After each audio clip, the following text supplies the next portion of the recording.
السلام على حسين وعلى علي بن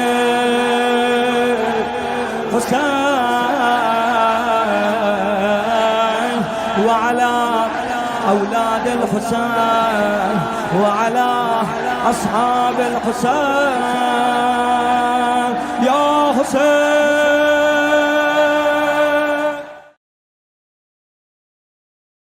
بسم اللہ الرحمن الرحیم. عزاداران سید الشہداء کی خدمت میں عرض سلام و ادب. واقعہ کربلا کے صفاق کرداروں میں سے ایک اور کردار کے بارے میں پوچھا جاتا ہے کہ شمر ابن ذوالجوشن کون تھا اور اس ملعون کی جرائم کیا تھے. یہ شخص عجیب دوہرے معیار کا شخص تھا جو ایک دنیا میں ایک خاص طبقے کا جو فکر ہے، اس کی جو فکر ہے کہ ہر طاقتور کی اطاعت کرنی ہے اور اس کے تمام جرائم میں اس کے ساتھ شرکت ہے.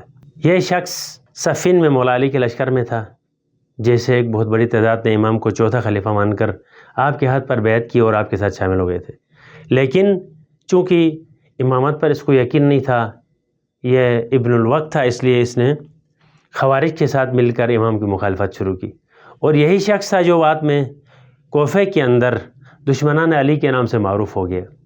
اور اسی شخص نے کربلا میں روز عاشور، یہ خود یزید کے لشکر کا، عمر سعد کے لشکر کا ایک کمانڈر تھا، اور اسی نے امام حسین کو یہ طعنہ دیا تھا علیہ السلام کو کہ اے حسین، ہم تجھے فرات کا پانی نہیں دیں گے یہاں تک کہ تم تڑپ تڑپ کر پیاسے اس دنیا سے چلے جاؤ گے.